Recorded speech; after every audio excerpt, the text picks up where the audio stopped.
اعوذ باللہ من الشیطان الرجیم بسم اللہ الرحمن الرحیم الحمد للہ رب العالمین وهو خیر ناصرنا ومعین ایاک نعبد و ایاک نستعین اللہم صل علی محمد وآل محمد وعجل فرجهم رب زدنی علما والحقنی بالصالحین رب یسر ولا تؤثر وتمم بالخیر۔ السلام علیکم ورحمۃ اللہ وبرکاتہ۔ آج زہرا کلاسز سال اول والوں کے لیے مرحلہ ثانی میں درس قرآن کریم کا پہلا درس ہے۔ آپ تمام خواہران نے سال اول میں مرحلہ اولا کا اگزام دیا ہے، امتحان دیا ہے، اور اس میں بہترین نمبروں سے آپ سب نے کامیابی حاصل کی ہے۔ خدا کی بارگاہ میں دعا ہے کہ اسی طریقے سے اللہ تعالیٰ آپ سب کو ہر منزل پر اور ہر میدان میں کامیاب کرے اور سربلند کرے، اور دین کا جذبہ پروردگار برقرار رکھے۔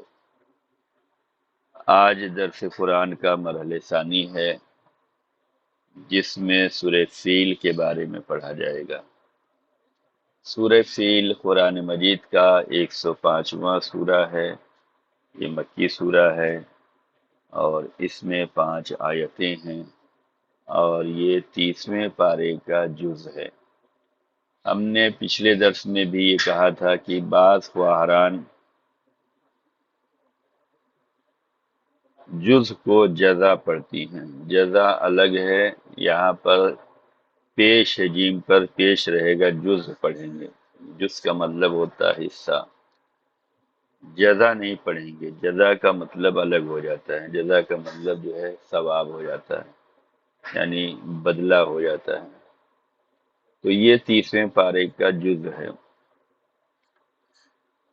اعوذ باللہ من الشیطان الرجیم بسم اللہ الرحمن الرحیم الم تر کیف فعل ربک باصحاب الفیل الم یجعل کیدہم فی تضلیل وارسل علیہم طیرا ابابیل ترمیہم بحجارۃ من سجیل فجعلہم کعصف مأکول۔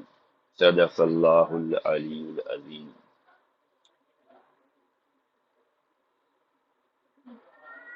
مضامین سورہ فیل۔ یہ سورہ ایک مشہور اور معروف واقعے کی طرف اشارہ کرتا ہے۔ جب بھی سورہ فیل پڑھا جائے یا سورہ فیل کا تذکرہ ہو تو یہ سورہ ایک مشہور اور معروف واقعے کی طرف اشارہ کرتا ہے، اور یہ مشہور واقعہ حضرت رسول خدا صلی اللہ علیہ وآلہ وسلم کی ولادت کے سال مورد وجود میں آیا تھا۔ اس سورے میں یہ درس ہے کہ مغرور اور متکبر لوگوں کا انجام ابدی ہلاکت ہوتا ہے۔ یہ مشہور واقعہ جو پیش آیا ہے اسی سال پیش آیا ہے جس سال رسول اللہ صلی اللہ علیہ وسلم کی ولادت ہوئی ہے، یعنی سن 1 عام الفیل میں رسول اللہ صلی اللہ علیہ وسلم کی ولادت باسعادت ہے، اور اسی سال میں جو ہے یہ مشہور واقعہ پیش آیا ہے۔ وہ مشہور واقعہ ابرہہ کا ہے۔ اس سورے میں یہ درس ہے کہ مغرور اور متکبر لوگوں کا انجام ابدی ہلاکت ہے۔ ہر سورہ کوئی نہ کوئی پیغام دیتا ہے، ہر سورے میں کوئی نہ کوئی درس ہوتا ہے، کوئی نہ کوئی نصیحت ہوتی ہے، کوئی نہ کوئی فکری دعوت ہوتی ہے۔ ایسے ہی اس سورے میں یعنی سورہ فیل میں یہ درس ہے کہ مغرور اور متکبر لوگوں کا انجام ابدی ہلاکت ہے۔ یہ وقتی ہلاکت نہیں ہے، ابدی ہلاکت ہے۔ ابدی ہلاکت کا مطلب ہوتا ہے ہمیشہ کی ہلاکت۔ جو لوگ غرور کرتے ہیں یا جو متکبر بن جاتے ہیں ان کا انجام ابدی ہلاکت ہے۔ اس سورے نے صاحبان ایمان کے لیے 3 عظیم سبق فراہم کیے ہیں۔ سورہ فیل سے صاحبان ایمان جو ہے 3 عظیم سبق حاصل کرتے ہیں۔ نمبر 1، کسی بھی سپر پاور سے مرعوب نہیں ہونا چاہیے۔ صاحبان ایمان کو، جو بندے مومن ہیں، ان کو اس سورہ سے یعنی سورہ فیل سے 3 عظیم سبق ملتا ہے۔ پہلا یہ کہ کسی بھی سپر پاور سے مرعوب نہیں ہونا چاہیے، یعنی ان کے روب میں نہیں آنا چاہیے، ان سے ڈرنا نہیں چاہیے۔ نمبر 2، اللہ تعالی باطل کے ہر مکر و فریب کو باطل کرنے والا ہے۔ اور نمبر 3، اللہ تعالیٰ کی امداد کے ذرائع محدود نہیں ہیں، یعنی اللہ تعالیٰ اگر مدد کرنا چاہے تو اس کا جو سورس ہے، اس کے جو طریقے ہیں، وہ محدود نہیں ہے کہ بس ایک ہی 2 طریقے سے اللہ مدد کر سکتے، نہیں، لا محدود ذرائع ہیں۔ وہ ابابیل کو بھی ایک لشکر بنا سکتا ہے۔ کیا کسی نے یہ سوچا تھا کہ ابابیل کو اللہ تعالیٰ لشکر بنا سکتا ہے؟ لیکن اس نے خانہ کعبہ کی حفاظت کے وقت مغرور اور متکبر ابرہہ اور اس کی فوج کو جو ہے ابابیل کے ذریعے سے ہلاک کر دیا۔ اس نے ابابیل کو ایک لشکر بنا کر پیش کیا۔ ضمناً یہ بات بھی واضح کر دی جائے کہ اللہ تعالیٰ کے بھیجے ہوئے پرندے بھی خطا نہیں کر سکتے اور کسی بے گناہ پر پتھر نہیں گرا سکتے۔ تو یہاں پر اس سورے میں جو ہے، جہاں پر یہ پیغام ہے کہ متکبر اور مغرور لوگوں کا انجام ابدی ہلاکت ہے، وہیں پر یہ بھی 3 عظیم سبق بندگان خدا کے لیے، مومنین کے لیے ہیں کہ کسی بھی سپر پاور سے ڈرنا نہیں چاہیے۔ اللہ تعالیٰ باطل کے ہر مکر و فریب کو باطل کرنے والا ہے۔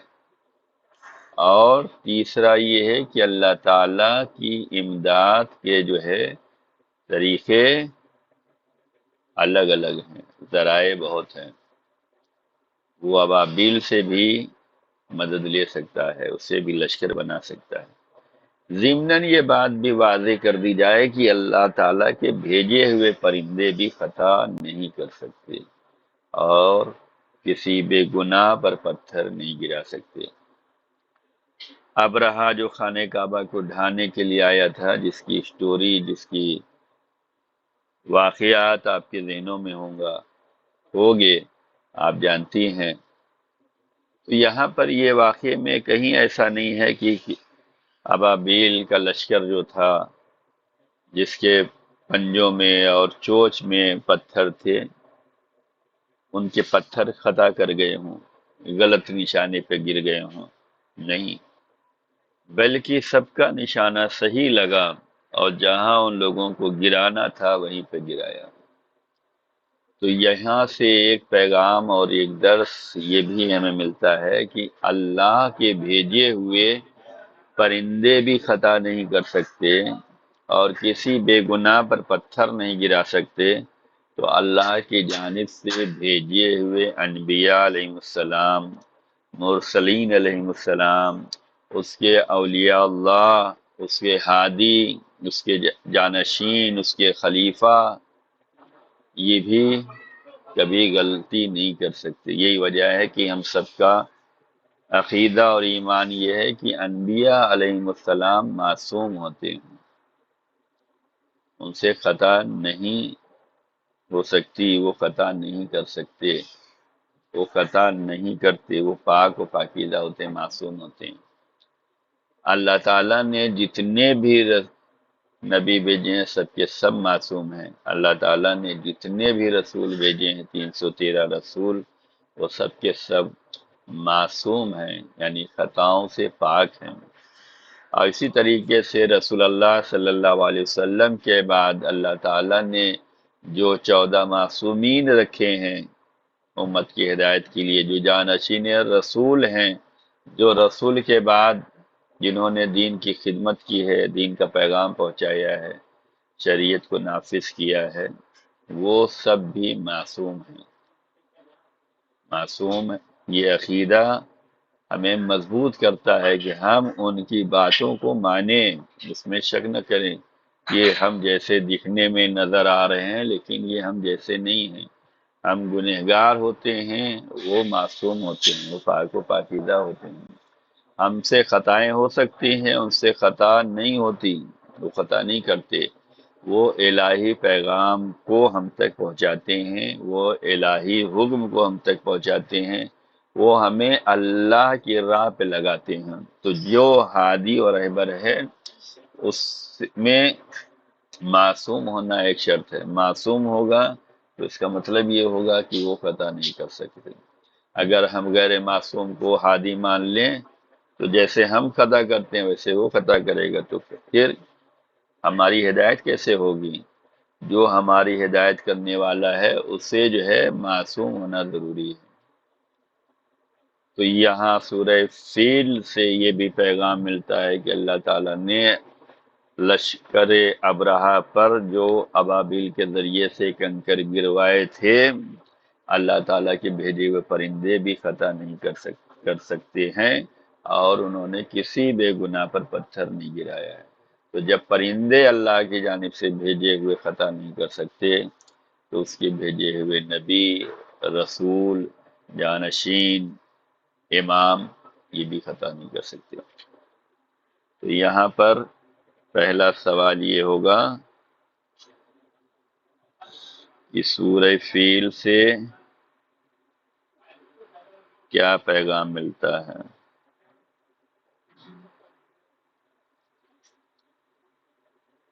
کیا ابابیل کے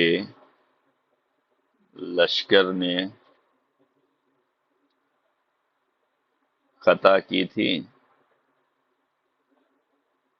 یا نہیں؟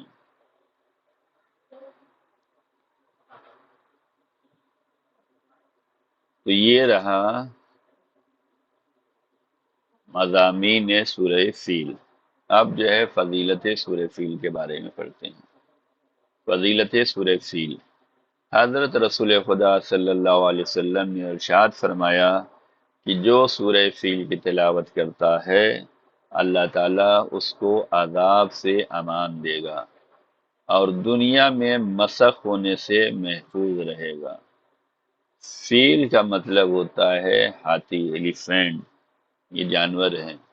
اللہ تعالیٰ نے جو ہے ہاتھی پیدا نہیں کیا ہے بلکہ اس کو مسخ کر کے جو ہے ہاتھی بنایا ہے۔ تو رسول اللہ صلی اللہ علیہ وسلم نے ارشاد فرمایا ہے کہ جو سورہ فیل کی تلاوت کرتا ہے اللہ تعالیٰ اس کو عذاب سے امان دے گا اور دنیا میں مسخ ہونے سے محفوظ رکھے گا۔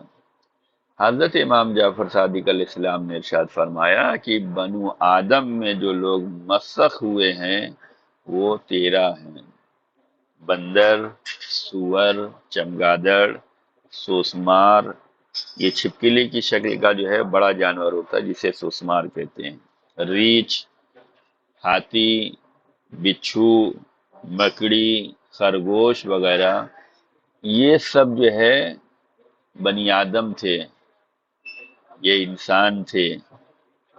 اللہ تعالیٰ نے ان کو مسخ کر کے جو ہے یہ سب بنایا ہے۔ اللہ نے بندر نہیں بنایا ہے، اللہ نے سور نہیں بنایا، اللہ نے چمگادڑ نہیں بنایا، اللہ نے ریچھ، بھالو، ہاتھی، بچھو، مکڑی، خرگوش یہ نہیں بنایا۔ یہ انسان جو اس نے گناہ کیے ہیں، گناہ کی وجہ سے اللہ تعالیٰ نے اسے مسخ کر دیا، اس کو دوسری شکل دے دی اور یہ جانور بنا دیا، بندر بنا دیا۔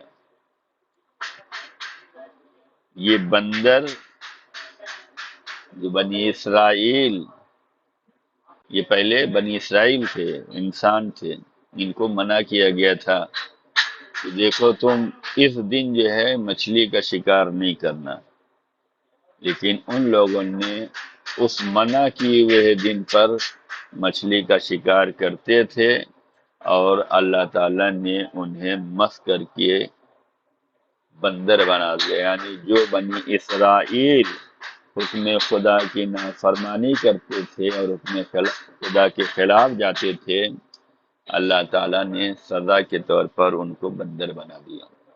اور یہ بندر بنانے کے بعد یہ مسخ کیے ہوئے جانور آج جو ہمارے سامنے ہیں، وہ اس سے ہمیں نصیحت لینے کی ضرورت ہے، اس سے ہمیں سبق لینے کی ضرورت ہے کہ ہم بھی خدا کی نافرمانی نہ کریں، ہم حرام کاموں میں ملوث نہ ہوں، ورنہ اللہ تعالیٰ نے اسے اس لیے رکھا تاکہ تم سب اس سے نصیحت حاصل کرو۔ تو ان میں سے ایک ہاتھی ہے، اس ہاتھی کو کیوں اللہ نے مس کر کے ہاتھی بنایا؟ اس کے گناہ کی وجہ سے۔ اور اس کا گناہ کیا تھا؟ یہ حیوانات کے ساتھ بدفعلی کرتا تھا۔ ایک انسان جو حیوانات کے ساتھ بدفعلی کرتا تھا، بدفعلی یہ جو ہے حرام کام ہے۔ انسان کے ساتھ غلط تعلقات، بغیر نکاح کے، بغیر شادی کے تعلقات پیدا کر لینا، یہ حرام ہے شریعت اسلام میں۔ یہ بندہ جو تھا جانوروں کے ساتھ بدفعلی کرتا تھا، فعل حرام کرتا تھا۔ اللہ تعالیٰ نے اس کے گناہ کی وجہ سے اس کو مس کر کے، انسان کو مس کر کے، وہ انسان جو جانوروں کے ساتھ بدفعلی کرتا تھا، اللہ تعالیٰ نے اس کے گناہوں کی وجہ سے اس کو مس کیا اور اس کو ہاتھی بنا کر پیش کیا۔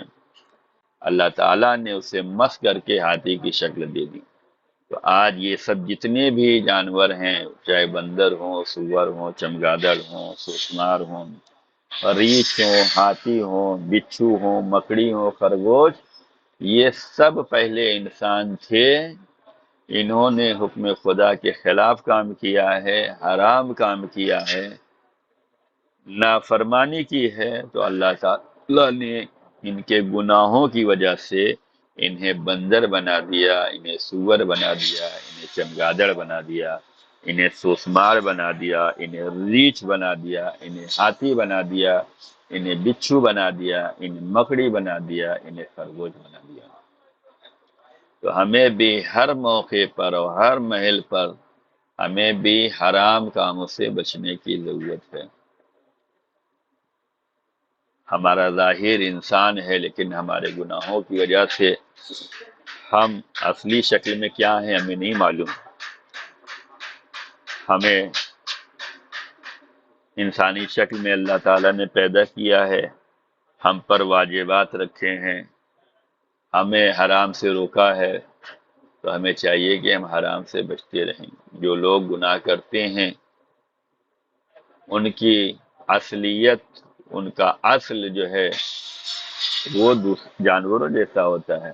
واقعہ مشہور ہے کہ امام کا ایک صحابی تھا جس کا نام ابو بصیر ہے، ایام حج میں مکہ مکرمہ میں تھا، اور اس نے دیکھا کہ بہت زیادہ حاجی ہیں، تو اس نے تعجب سے کہا مولا اتنی زیادہ حاجی لوگ ہیں؟ امام نے اسے قریب بلایا، اپنے صحابی ابو بصیر کو امام نے قریب بلایا، کہا کیا کہا؟ کہا مولا دیکھیے اتنے زیادہ حاجی طواف خانہ کعبہ کر رہے ہیں۔ امام نے قریب بلایا اور اس کے بعد اپنی 2 انگلیوں کے درمیان سے دیکھنے کے لیے کہا کہ اس ہماری 2 انگلیوں کے درمیان سے دیکھو۔ اب ابو بصیر کہتے ہیں کہ ہم نے جب امام کی 2 انگلیوں کے درمیان سے دیکھا تو ہمیں بہت تعجب ہوا کہ خانہ کعبہ میں زیادہ تر جانور نظر آ رہے ہیں، بہت کم لوگ ہیں جو انسان نظر آ رہے ہیں۔ انہوں نے تعجب کیا مولا اتنے زیادہ حاجی پہلے تھے، اب ہم نے آپ کی انگلیوں کے درمیان سے دیکھا تو زیادہ تر جانور نظر آ رہے ہیں۔ امام نے فرمایا ابو بصیر یہ ان کے اعمال کی حقیقت ہے، جو ہم نے تمہیں دکھلایا ہے یہ ان کے اعمال کی حقیقت ہے۔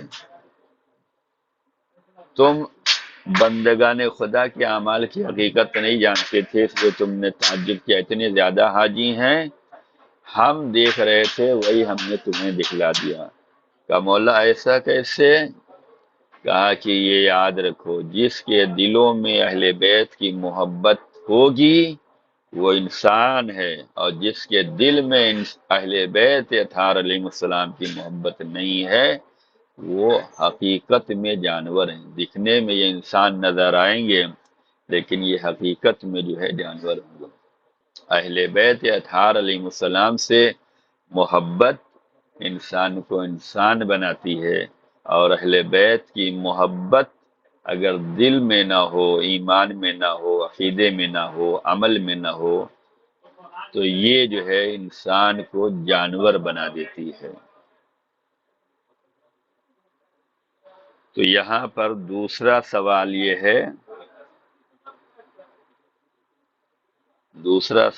ہے کہ جو جانور مسخ کیے گئے ہیں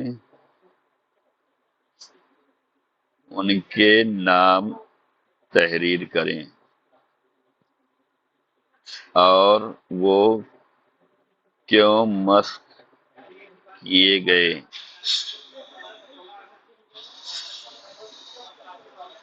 تو یہ فضیلت ہے سورہ فیل کی کہ رسول اللہ صلی اللہ علیہ وسلم نے فرمایا کہ جو سورہ فیل کی تلاوت کرتا ہے اللہ تعالیٰ اس کو عذاب سے امان دیتا ہے اور دنیا میں مسخ ہونے سے محفوظ رہے گا۔ تو ہمیں چاہیے کہ ہم سورہ فیل کی زیادہ سے زیادہ تلاوت کریں، اس کا فائدہ یہ ہوگا کہ عذاب سے بھی امان میں رہیں گے اور اللہ تعالی ہمارے گناہوں کی وجہ سے ہمیں مسخ ہونے سے بھی محفوظ رکھے گا۔ حضرت امام جعفر صادق علیہ السلام نے ارشاد فرمایا کہ اگر کسی مصیبت زدہ پر یہ سورہ فیل پڑھا جائے تو اس کا دشمن فوراً بھاگ جائے گا۔ یعنی بہت سے ایسے ہوتے ہیں کہ دشمنی کی وجہ سے جو ہے، کسی کی دشمنی کی وجہ سے ہم پریشان ہیں، کسی کی دشمنی کی وجہ سے ہمیں پریشان کیا جا رہا ہے، کوئی ہمارا دشمن ہے جو ہمیں پریشان کرنا چاہتا ہے، ہمیں مصیبتوں میں ڈالنا چاہتا ہے، ہمیں تکلیفوں میں ڈالنا چاہتا ہے۔ تو حضرت امام جعفر صادق علیہ السلام نے ارشاد فرمایا اگر کسی مصیبت زدہ پر یہ سورہ فیل پڑھا جائے تو اس کا دشمن فوراً بھاگ جائے گا، اور اس سورے کا پڑھنا قوت قلب کا باعث ہوگا، یعنی ہمارا دل جو ہے وہ مضبوط ہوگا، ہمارا دل جو ہے وہ قوی ہوگا، اس کو طاقت ملے گی۔ انسان جو کمزور دل ہیں انہیں چاہیے کہ سورہ فیل کی تلاوت کیا کریں۔ اگر ہمیں اپنے دشمنوں کا خوف ہے اور ہم دشمنوں کی پریشانیوں میں مبتلا ہیں تو ہمیں سورہ فیل کی زیادہ سے زیادہ تلاوت کرنی چاہیے۔ اس کی تلاوت کا فائدہ یہ ہوگا کہ ہمارا دشمن ہم سے دور بھاگ جائے گا، اور اس سورے کی پڑھنے کی وجہ سے ہمارے دلوں کی جو کمزوریاں ہیں وہ دور ہو جائیں گی۔ ہمارا دل بہت کمزور ہو جاتا ہے، یہ دل ہمارا کمزوری اس کی دور ہو جائے گی اگر ہم سورہ فیل کی تلاوت کریں گے۔ حضرت امام جعفر صادق علیہ السلام نے ارشاد فرمایا کہ جو کوئی بھی اس سورے کو واجب نماز میں پڑھے گا تو قیامت کے دن تمام موجودات گواہی دیں گے کہ یہ بندہ نماز گزاران میں سے تھا۔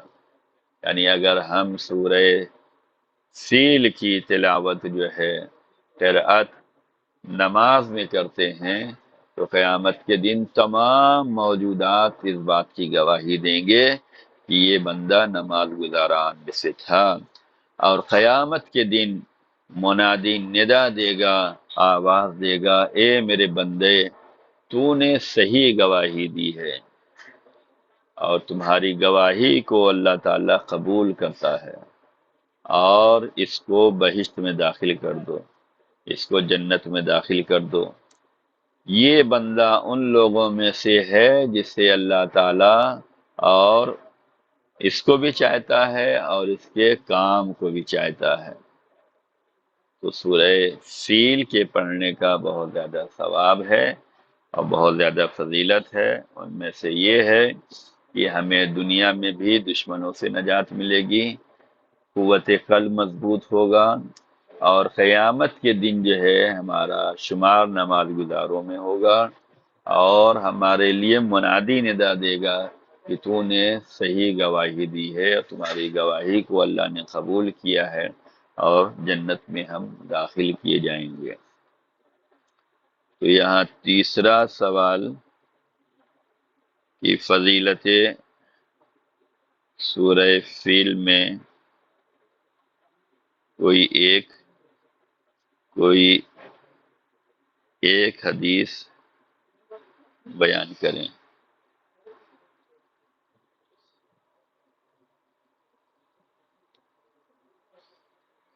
اب جو ہے ترجمہ و تفسیر سورہ فیل۔ سورہ فیل کا ترجمہ: بسم اللہ الرحمن الرحیم، شروع اللہ کے نام سے جو بڑا مہربان ہے اور رحم کرنے والا ہے۔ الم تر کیف فعل ربک باصحاب الفیل، کیا تم نے نہیں دیکھا کہ تمہارے رب نے ہاتھی والوں کے ساتھ کیا برتاؤ کیا؟ الم یجعل کیدہم فی تضلیل، کیا ان کی چال کو بیکار نہیں کر دیا؟ وارسل علیہم طیرا ابابیل، اور ان پر اڑتی ہوئی ابابیل کو بھیج دیا۔ ترمیہم بحجارۃ من سجیل، جو انہیں کرنجوں کی کنکڑیاں مار رہی تھیں۔ فجعلہم کعصف مأکول، پھر انہوں نے ان سب کو چبائے ہوئے بھوسے کی مانند کر دیا۔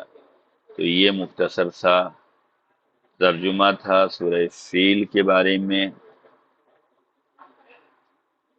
اب جو ہے مختصر سی تفسیر سورہ فیل کی بیان کی جا رہی ہے۔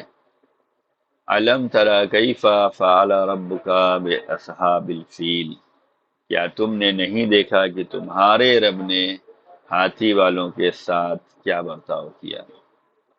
یہاں اللہ تعالیٰ یہ بیان کر رہا ہے کہ ہم نے ابرہہ کے لشکر کو تباہ کیا، ذریعہ ابابیل کو بنایا۔ جیسے حضرت موسیٰ عصا پھینکتے تھے تو وہ اژدہا بن جاتا تھا، جیسے حضرت عیسیٰ قم بإذن اللہ کہتے تھے، باقی سارے کام اللہ انجام دیتا تھا۔ تو اسی طریقے سے اللہ تعالیٰ نے ابابیل کو ذریعہ بنایا ہے، کام اللہ کرتا ہے، ذریعہ جو ہے ابابیل بنی تھی۔ حضرت امام جعفر صادق علیہ السلام نے فرمایا کہ سرزمین یمن میں ابرہہ کے نام کے 3 حاکم گزرے ہیں: ابرہہ بن حارث، ابرہہ بن سبا، ابرہہ بن اشرم، اور یہ آخری حاکم تھا جس نے مکہ مکرمہ میں چڑھائی کی تھی، جس کی کنیت ابو یکسو تھی، اور یہ حجاز والوں سے شدید دشمنی رکھتا تھا۔ تو یہاں پر چوتھا سوال یہ ہے،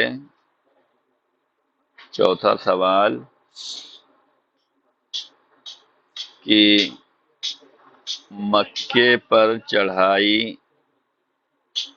کرنے والا ابرہہ کون تھا اور اس کی کنیت کیا تھی، وہ بیان کریں۔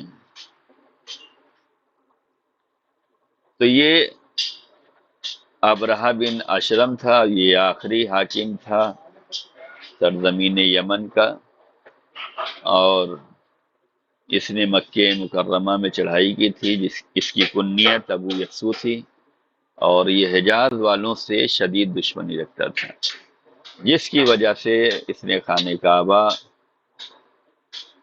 کو مسمار کرنا چاہا، منہدم کرنا چاہا۔ یہ کیوں حجاز والوں سے دشمنی رکھتا تھا؟ جس کی وجہ خانہ کعبہ تھی، جہاں دنیا بھر سے لوگ حج اور عمرہ اور تجارت کے لیے آیا کرتے تھے۔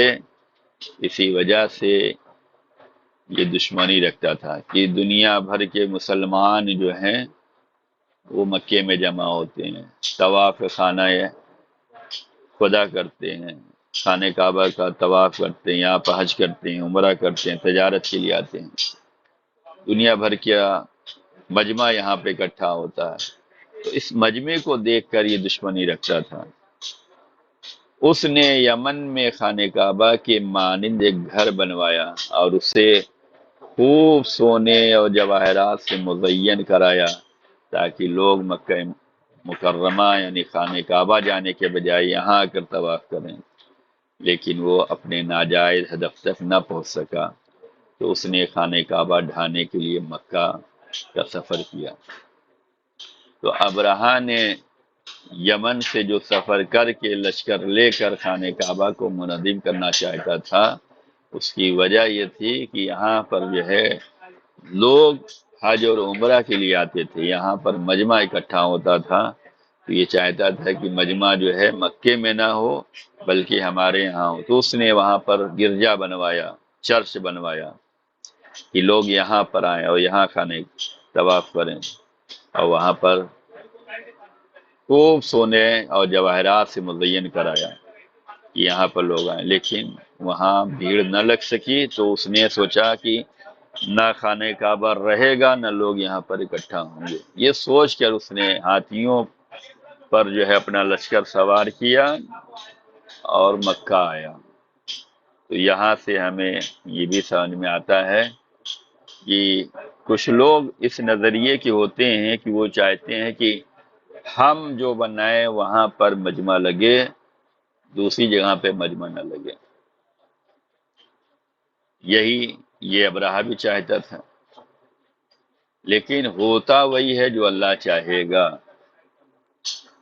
آج جگہ جگہ آل رسول کے اور اہل بیت کے جو مزارات ہیں، چاہے وہ کربلا میں امام حسین علیہ السلام کا روضہ ہو، چاہے وہ نجف اشرف میں مولا علی علیہ السلام کا روضہ ہو، چاہے وہ مشہد میں حضرت امام علی رضا علیہ السلام کا روضہ ہو، چاہے وہ سیریا میں جناب زینب سلام اللہ علیہ کا روضہ ہو، یہ جگہ جگہ جو روضے ہیں یہاں پر لوگ زیارت کے لیے آتے ہیں، عقیدت کے لیے آتے ہیں، آل رسول سے محبت کے اظہار کے لیے آتے ہیں، اپنی حاجت کے لیے ان کا وسیلہ لے کر آتے ہیں، ان کے وسیلے سے اللہ تعالیٰ کی بارگاہ میں دعا کرتے ہیں۔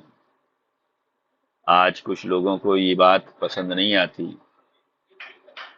وہ یہ چاہتے ہیں کہ یہاں پر لوگ اکٹھا نہ ہوں، جیسے جنت البقیع ویران کر دی گئی۔ جنت البقیع میں ائمہ معصومین کے مزارات تھے، وہاں پہ 1 سال 100 سال سے زیادہ ہو گئے جو آل سعود نے منہدم کرا دیا۔ ابھی 10-15 سال پہلے سیریا میں بھی یہی کرنا چاہ رہے تھے کہ جناب زینب اور جناب سکینہ کے روضوں کو مسمار کرنا چاہتے تھے تاکہ لوگ یہاں پر اکٹھا نہ ہوں۔ پہلے کفر اور شرک کے فتوے لگائے گئے، اس کے بعد جو ہے بم سے اڑایا گیا۔ یہ کیا ہے؟ یہ وہی اس وقت کے ابرہہ ہیں جو یہ چاہتے ہیں کہ یہاں پر مجمع نہ لگے، یہاں پر لوگ اکٹھا نہ ہوں، لیکن ہوتا وہی ہے جو اللہ چاہتا ہے۔ ابرہہ یمن سے چلا کہ خانہ کعبہ کو مسمار کر دیں گے تب لوگ کم ہو جائیں گے، لیکن اللہ تعالیٰ نے اس کی مکاری کو، اس کی چال کو سمجھ لیا اور ابابیل کے لشکر کے ذریعے سے اس کے منصوبے کو ناکام کر دیا۔ تو ہمیں خدا رسول پر یقین رکھنا چاہیے اور خدا رسول کے بتائے ہوئے راستے پہ چلنا چاہیے۔ علم یجعل کیدہم فی تضلیل، کیا ان کی چال کو بیکار نہیں کر دیا اللہ تعالیٰ نے؟ ابرہہ اپنے لشکر کو لے کر خانہ کعبہ کو ڈھانے کے لیے نکلا، اور جب مکے کے اطراف کی پہاڑیوں سے گزر ہوا تو اس کے ہاتھیوں نے وہاں سے حرکت نہیں کی۔ یہ بھی عجیب معجزہ ہے کہ جب مکے کے اطراف کی پہاڑیوں سے ابرہہ اپنے لشکر سمیت گزر رہا تھا تو ہاتھیوں پر جو یہ لشکر سوار تھا وہ ہاتھی مکے کی طرف بڑھتے ہی نہیں تھے، اور لیکن جب یمن کی طرف رخ کرتے تھے تو تیزی سے چلنے لگتے تھے، مگر خانہ کعبہ کی طرف نہیں بڑھتے تھے۔ ابرہا یہ سب دیکھ کر بہت حیران اور پشیمان ہوا،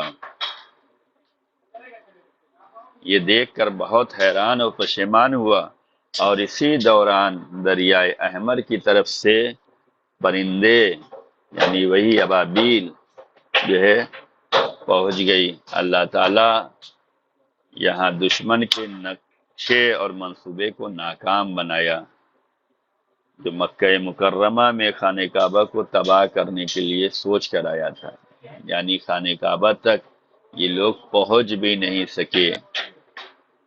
اللہ تعالیٰ جب حفاظت کرنے پہ آ جائے تو دشمن جو ہے وہاں تک پہنچ بھی نہیں سکتا۔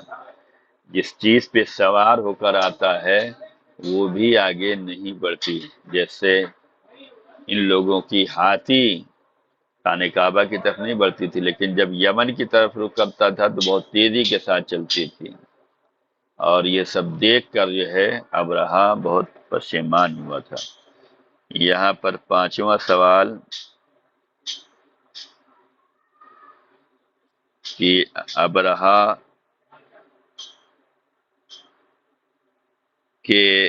ابرہا کے ہاتھی کیا کر رہے تھے جسے دیکھ کر ابرہا حیران و پریشان ہوا۔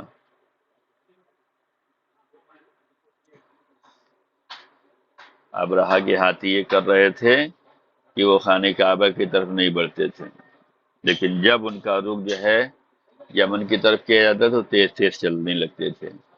ابرہا یہ سب دیکھ کر حیران و پریشان ہوا اور دریائے احمر کی طرف سے پرندے پہنچ گئے، اور اللہ تعالیٰ نے جو ہے پرندوں کے ذریعے سے جو کنکڑیاں گروائیں، اس کی وجہ سے یہ تمام کے تمام کا عصف معقول بن کر رہ گئے۔ وَأَرْسَلَ عَلَيْهِمْ طَيْرًا أَبَابِيلَ، ان پر اڑتی ہوئی ابابیل کو بھیج دیا، ترمیہم بحجارۃ من سجیل، جو انہیں خرنجوں کی کنکڑیاں مار رہی تھیں۔ فَجَعَلَهُمْ كَعَصْفٍ مَّأْكُولٍ، پھر انہوں نے ان سب کو چبائے ہوئے بھوسے کے مانند کر دیا، یعنی چھوٹی سی کنکڑی جو اوپر سے زمین پر گری ہے، یہ جو ہاتھیوں پر گری، یہ ہاتھی ایسے ہو گئے جیسے چبائے ہوئے بھوسے۔ کتنا بڑا جانور ہوتا ہے ہاتھی، اس کی حیت کو دیکھیں، اس کے قد و قامت کو دیکھیں، اس کی طاقت کو دیکھیں، اس کے جسم کو دیکھیں، اور ایک کنکڑی اسے چبائے ہوئے بھوسے کی مانند کر سکتی ہے۔ اللہ تعالیٰ کے جو ذرائع ہیں، اللہ تعالیٰ کی جو مدد ہے، وہ ہمیں کس طریقے سے مل سکتی ہے ہم سوچ بھی نہیں سکتے۔ اللہ جب مدد کرنے پہ آئے تو وہ ہزار راستے کھول دیتا ہے۔ اتنے بڑے لشکر کو جو ہاتھیوں پہ سوار ہو کر آیا تھا، اس کو کنکریوں کے ذریعے سے جو ہے اللہ تعالیٰ نے عصف معقول بنا دیا، بھوکے ہوئے بھوسے کی مانند بنا دیا۔ اللہ تعالیٰ نے دریائے احمر کی جانب سے پرندوں کو بھیجا، اور ان میں سے ہر ایک کے پاس 3 پتھر تھے، وہ ابرہا کے لشکر پر پھینک رہے تھے، جس پر بھی وہ پتھر گرتا وہ ہلاک ہو جاتا، اور ابرہا کے لشکر میں عجیب طرح کی وحشت و خوف کا عالم تھا۔ انہوں نے یمن کی طرف پلٹنا چاہا، مگر زمین پر گر کر ہلاک ہونے لگے۔ خود ابرہا بھی کافی زخمی ہوا، اسے اسی عالم میں یمن لے جایا گیا، وہ بھی وہاں جا کر واصل جہنم ہو گیا۔ جس طرح سے یہ واقعہ آپ کے ذہنوں میں آیا ہے، یہ سورہ فیل جب بھی پڑھا جائے گا تو یہ واقعہ یاد آئے گا، ہاتھیوں کا واقعہ۔ جس طریقے سے اللہ تعالیٰ نے اصحاب فیل کو کنکریوں سے ہلاک کیا، اسی طرح سے اللہ تعالیٰ نے قوم لوط پر بھی عذاب کی شکل میں آسمان سے پتھر برسائے تھے۔ قوم لوط پر بھی عذاب آیا ہے، آسمان سے پتھر برسائے گئے۔ یہ بھی قوم لوط بدفعلی کرتی تھی، اپنے نبی کا کہنا نہیں مانتی تھی، اللہ کا کہنا نہیں مانتی تھی۔ اللہ تعالیٰ نے ان پر بھی عذاب کی شکل میں آسمان سے پتھر برسائے ہیں۔ اور میدان غدیر میں حارث بن نعمان فہری، جس نے رسول اللہ صلی اللہ علیہ وسلم کی شان میں گستاخی کی تھی اور ولایت حضرت علی علیہ السلام پر اعتراض کیا تھا، اللہ تعالیٰ نے عذاب کی شکل میں آسمان سے پتھر بھیجا اور اسے بھی واصل جہنم کر دیا۔ تو یہاں چھٹا سوال یہ ہے کہ کن کن لوگوں پر اللہ تعالیٰ نے آسمان سے پتھر کے ذریعے عذاب بھیجا، وہ بیان کریں۔ تو آج یہ 6 سوال اس درس میں کیے گئے ہیں۔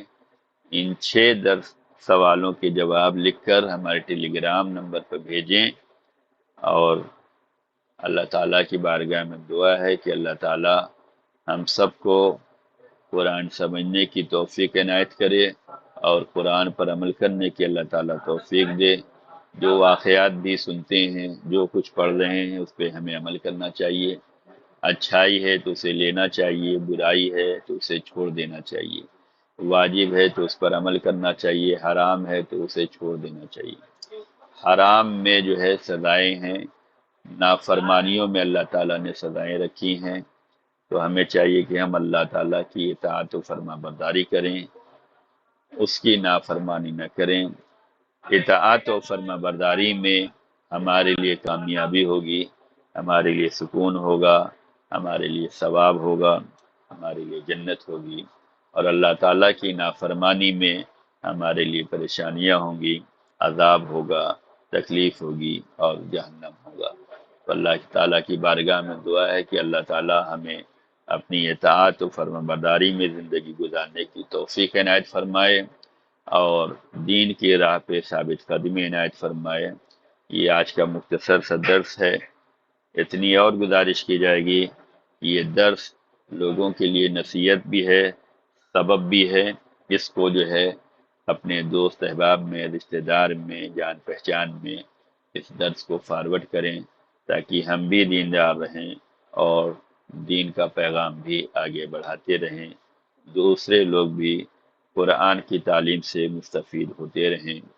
فقط والسلام علیکم ورحمۃ اللہ وبرکاتہ۔